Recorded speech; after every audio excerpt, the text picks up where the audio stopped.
cause de mon PhD en sexologie, il y a des chercheurs de Genève et de Bruxelles qui voulaient faire un projet de recherche qui discutait finalement des femmes qui ont été excisées. On s'est rencontrés, j'ai développé mon expertise en étant en contact avec ces femmes-là qui ont énormément d'expérience.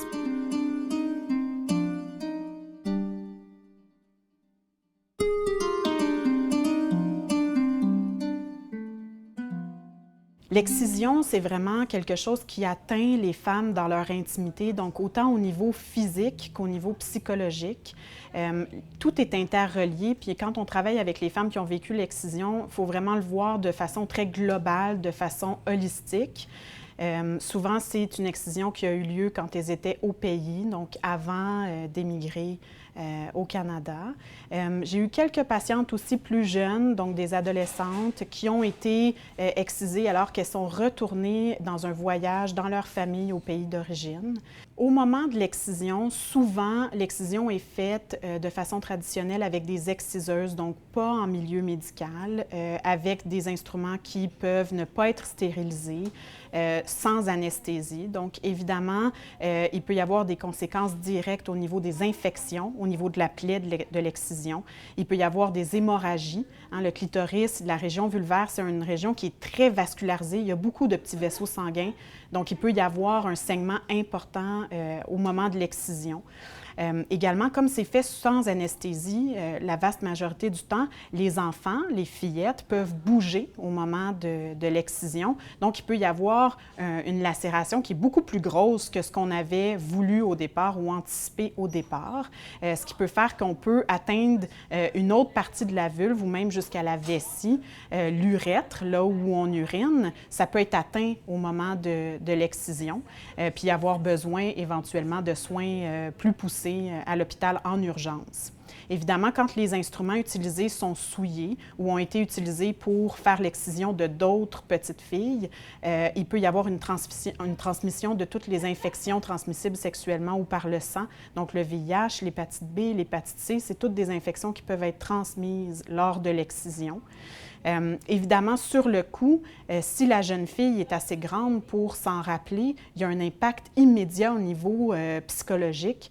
Ça peut être extrêmement traumatisant. Elles peuvent avoir extrêmement peur lors du moment puis du vécu de la douleur, finalement.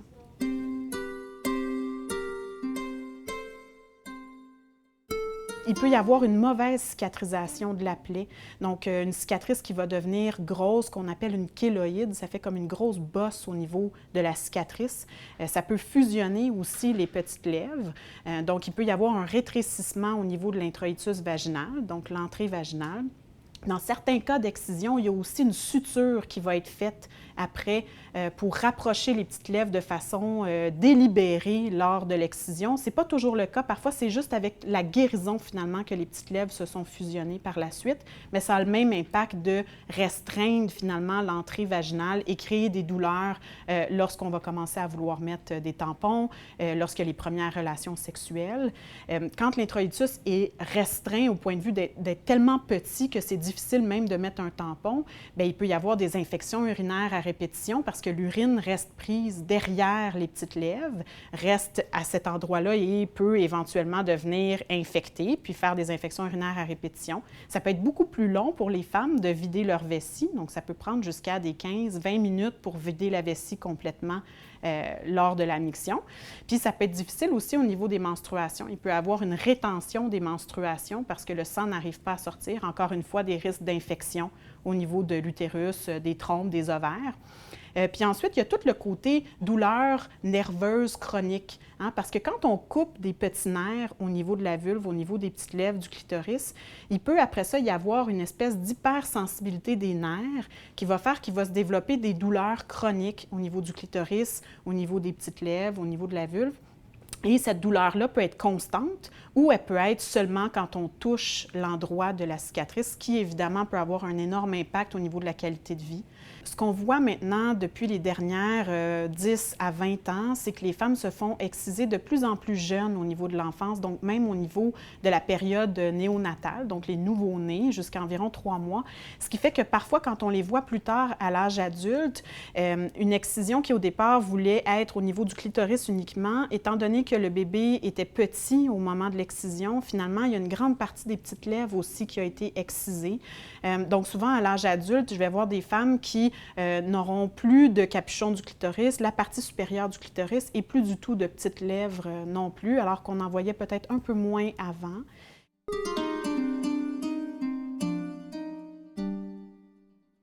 Les femmes qui ont vécu une excision, elles sont parfois très mal à l'aise de discuter de cette partie du corps-là. Elles ont décidé souvent de ne pas en parler et de ne pas y penser.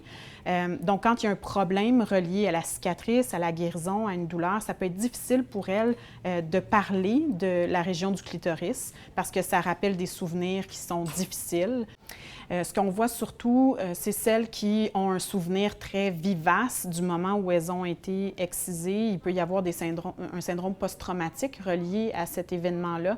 Donc, il y a des femmes qui vont revivre ce moment-là avec des cauchemars, avec une peur d'aller voir un professionnel de la santé.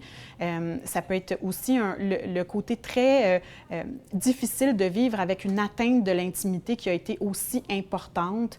Il peut y avoir énormément d'impact au niveau de la fonction sexuelle aussi. Donc, quand on a des douleurs au niveau de la vulve, au niveau du clitoris, c'est très difficile d'avoir du plaisir lors des relations sexuelles. Ça peut être plus difficile aussi de stimuler le clitoris pour avoir un orgasme, bien que ce ne soit pas le cas de toutes les femmes. Il y a des femmes qui ont une vie sexuelle tout à fait satisfaisante, bien qu'elles aient été excisées, mais parfois, ça peut être plus difficile d'atteindre l'orgasme. Il y a le côté aussi psychologique. Les femmes qui ont été excisées, parfois, vont vivre le jugement de leur partenaire ou encore du corps médical quand elles sont en Occident. Donc, quand elles immigrent puis qu'elles arrivent en Occident, elles peuvent vivre le regard un peu surpris du corps médical ou d'un partenaire ou d'une partenaire potentielle. Puis à ce moment-là, elles développent vraiment un inconfort au niveau de leur estime de soi, au niveau des organes génitaux. Puis elles se sentent moins une femme totale, moins une femme globale parce qu'on leur a enlevé une partie de leur corps alors qu'elles n'avaient pas donné leur consentement. Et ça, c'est très dur pour elles de vivre avec cette idée qu'on leur a enlevé quelque chose. Elles se sentent parfois incomplètes, alors que finalement, on a enlevé le petit bout du clitoris, puis qu'elles ont encore une grande partie de leur clitoris qui persiste, puis qu'elles ne sont pas moins une femme pour autant, mais pour elles, le fait de vivre en ayant une partie qui leur a été enlevée, c'est très traumatisant, puis ça a un impact au niveau de leur estime d'elles-mêmes.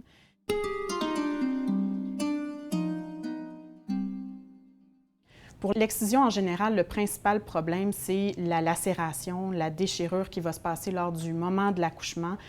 Lorsqu'il y a une cicatrice déjà au niveau des organes génitaux, la cicatrice peut réouvrir au moment de l'accouchement, puis ça peut être plus difficile à refermer pour le professionnel de la santé qui n'est pas habitué de voir une excision. En fait, ce qui a le plus d'impact, c'est s'il y a vraiment eu une suture des petites lèvres ou encore une fusion des petites lèvres lors de la guérison et qu'il y a une restriction de l'introïtus vaginal. À ce moment-là, il peut y avoir des déchirures qui sont plus importantes. Il peut y avoir une mauvaise déchirure, finalement, parce que ça va reprendre la même cicatrice. On sait qu'il y a certaines femmes avec une infibulation qui vont aussi avoir un travail qui va être plus long, donc une sortie de la tête du bébé qui peut être beaucoup plus longue, surtout si on ne sait pas comment gérer, si le professionnel médical ne sait pas comment gérer l'infibulation. Il y a plus de césariennes aussi chez les femmes qui ont été infibulées.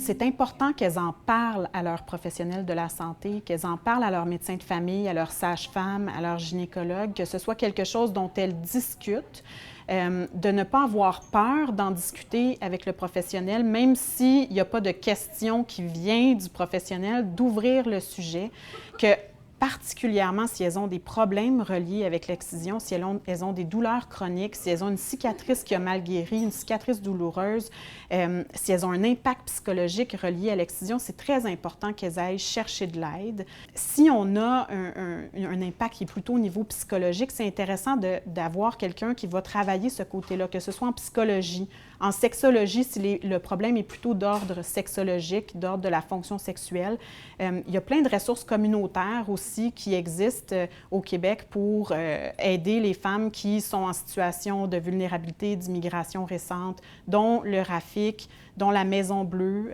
il y a 2 Maisons Bleues à Montréal. Les ressources communautaires au CLSC aussi peuvent être mises à contribution. Donc, il y a moyen de se créer une équipe de professionnels pour entourer une femme de façon globale.